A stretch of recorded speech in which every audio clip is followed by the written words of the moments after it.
வணக்கம். இலங்கை செய்திகளுக்காக நான் ஹரிணி. முதலில் தலைப்புச் செய்திகள். ஜனாதிபதி அனுரகுமார வெளியிட்ட கருத்துக்களை கடுமையாக விமர்சித்துள்ள எம்.ஏ. சுமந்திரன், எதிர்க்கட்சிகள் சிறிய குழுக்களுடன் இணைந்து உள்ளூராட்சி மன்றங்களில் ஆட்சி அமைக்க முடியுமாயின் அந்த செயற்பாடு முறியடிக்கப்படும் என ஜனாதிபதி அனுரகுமார அறிவிப்பு. உள்ளூராட்சி சபைகளில் ஆட்சி அதிகாரத்தை கைப்பற்றுவதற்காக எதிர்க்கட்சிகளுக்கு இடையில் நடைபெறவுள்ள கலந்துரையாடலில் பங்கேற்க போவதில்லை என ஸ்ரீலங்கா பொதுஜன பெரமுன அறிவிப்பு. இனி விரிவான செய்திகள்.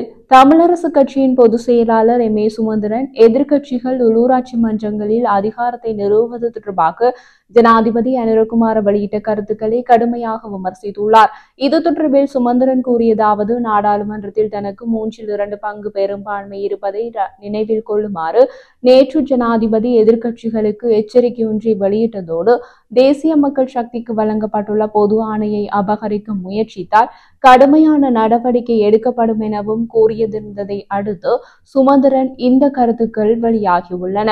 அத்துடன் ஜனாதிபதி தங்களிடம் 2/3 பெரும்பான்மை இருப்பதாகவும் தன்னிடம் நிறைவேற்று அதிகாரம் உள்ளதாகவும் மிரட்டுவதாக சுமந்திரன் சுட்டிக்காட்டியுள்ளார். இந்த நிலையில் அதிகாரம் கெடுக்குவிக்கும் முழுமையான அதிகாரம் முற்றிலும் கொடுவிக்கும் என அவர் பகிரங்கமாக தெரிவித்துள்ளார். அத்தோடு யாழ்ப்பாணத்தில் பெரும்பான்மையை பெறுவதற்கான ஜனாதிபதியின் கணக்கீட்டை கேள்விக்குட்படுத்திய சுமந்திரன், யாழ்ப்பாண மாநகர சபையில் 10/41 பெரும்பான்மை என்று ஜனாதிபதி கூறுவதில் அவரது கணிதத்தகமையை வெளிப்படுவதாகவும் சாடியுள்ளார்.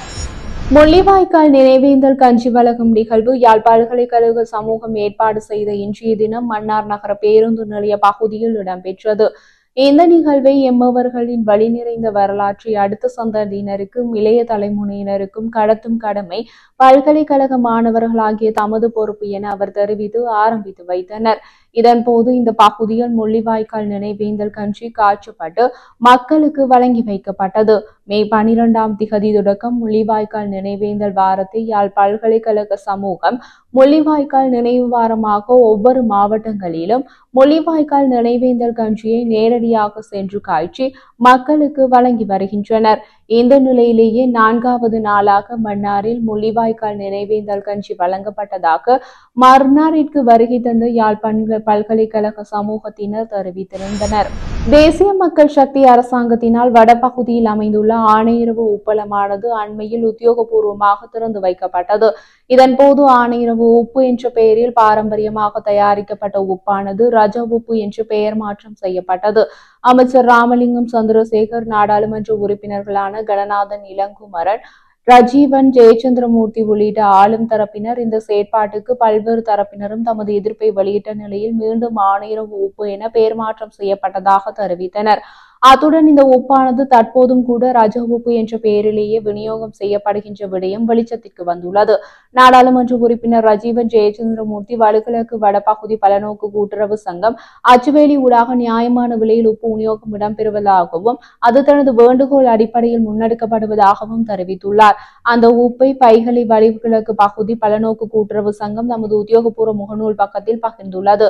அதில் ரஜ உப்பு என்ற பெயரே காணப்படுகிறது. இந்த விடயமானது ஆளும் தரப்பினர் மீது மக்களுக்கு மிகுந்த எதிர்ப்பையும் நம்பிக்கையினத்தையும் ஏற்படுத்தி உள்ளது. இந்த நிலையில் அமைச்சர்களும் ஆளும் தரப்பு நாடாளுமன்ற உறுப்பினர்களும் தொடர்ந்து பொய்யுரைத்து வருவதாக மக்கள் விசனம் வெளியிட்டுள்ளனர்.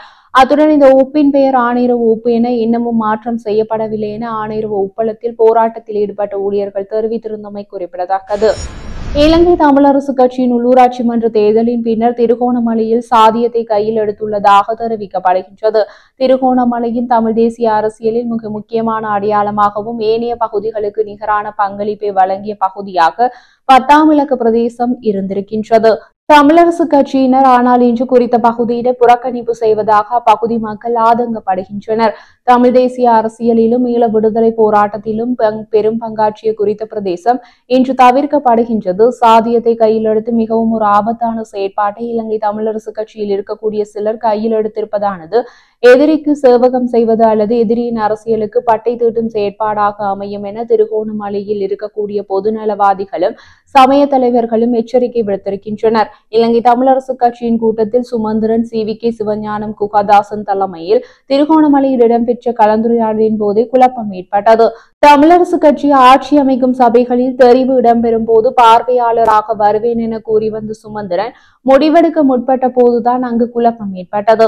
அத்துடன் இலங்கை தமிழரசு கட்சி உள்ளூராட்சி சபைகளில் மக்களின் விருப்பங்களை நிராகரித்து தனது விருப்பத்தின் பேரில் சபை முதல்வர்களை நியமிக்க உள்ளதாகவும் குறிப்பிடப்படுகின்றது.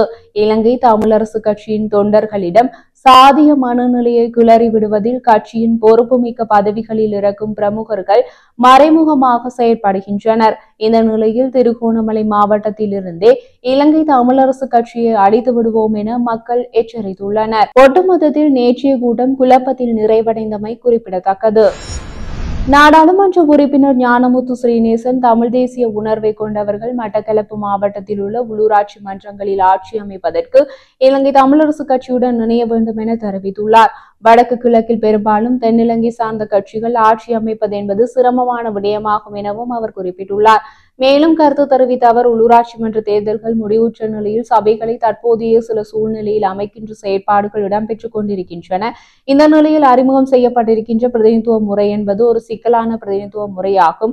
இதனூடாக வட்டாரத்தில் வெற்றி பெற்ற உறுப்பினர்கள், பட்டியல் மூலமாக வெற்றி பெற்ற உறுப்பினர்கள், தொங்கு நிலை ஆசனங்கள் பெற்றவர்கள் என 3 வகையான உறுப்பினர்கள் பல சபைகளில் இடம்பெற்றிருக்கின்றார்கள்.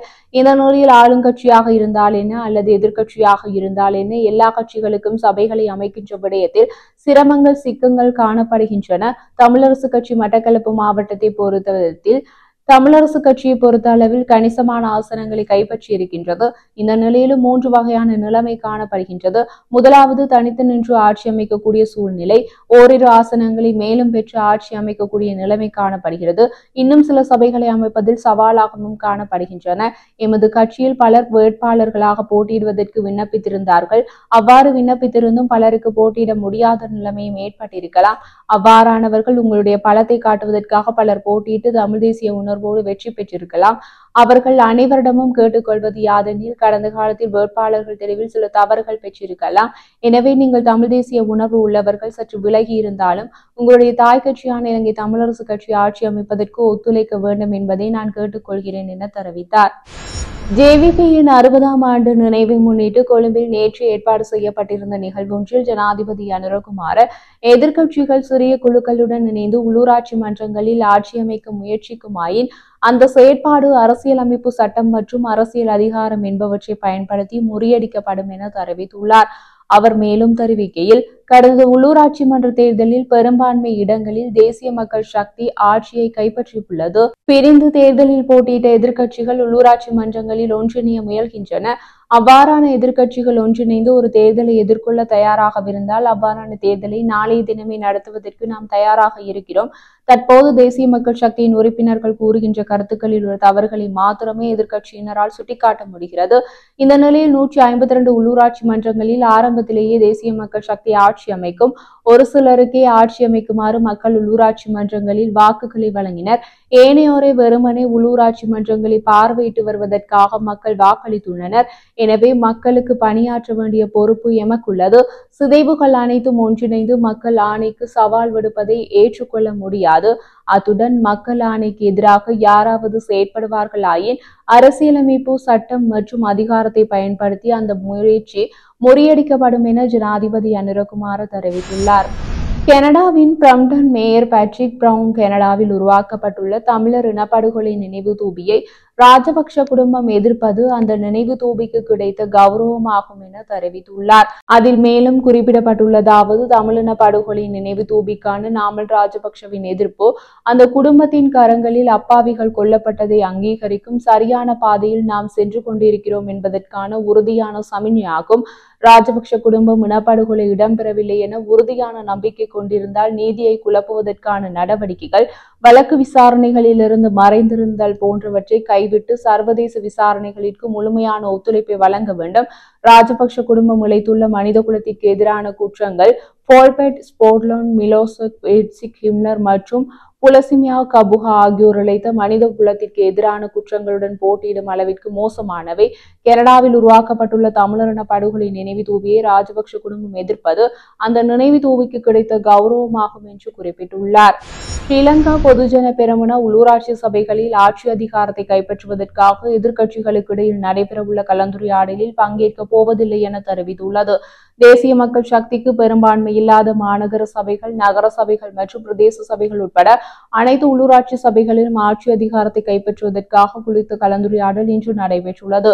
மாநகர சபைகள், நகர சபைகள் மற்றும் பிரதேச சபைகள் உட்பட்ட அனைத்து உள்ளூராட்சி சபைகளிலும் ஆட்சியை கைப்பற்ற எதிர்த்தரப்பு அரசியல் கட்சிகளின் தலைவர்கள் உடன்பாட்டிற்கு வந்திருந்தனர். அத்துடன் இன்று கட்சிகளின் பொதுச் செயலாளர்களுக்கு இடையிலான கலந்துரையாடல் நடைபெறவுள்ளது. அதனுடன் ஸ்ரீலங்கா பொதுஜன பெரமுன இந்த கலந்துரையாடலில் பங்கேற்காவிட்டாலும் உள்ளூராட்சி சபைகளை அமைப்பதற்கான முழுமையான ஆதரவை வழங்குவதாக தெரிவித்துள்ளது.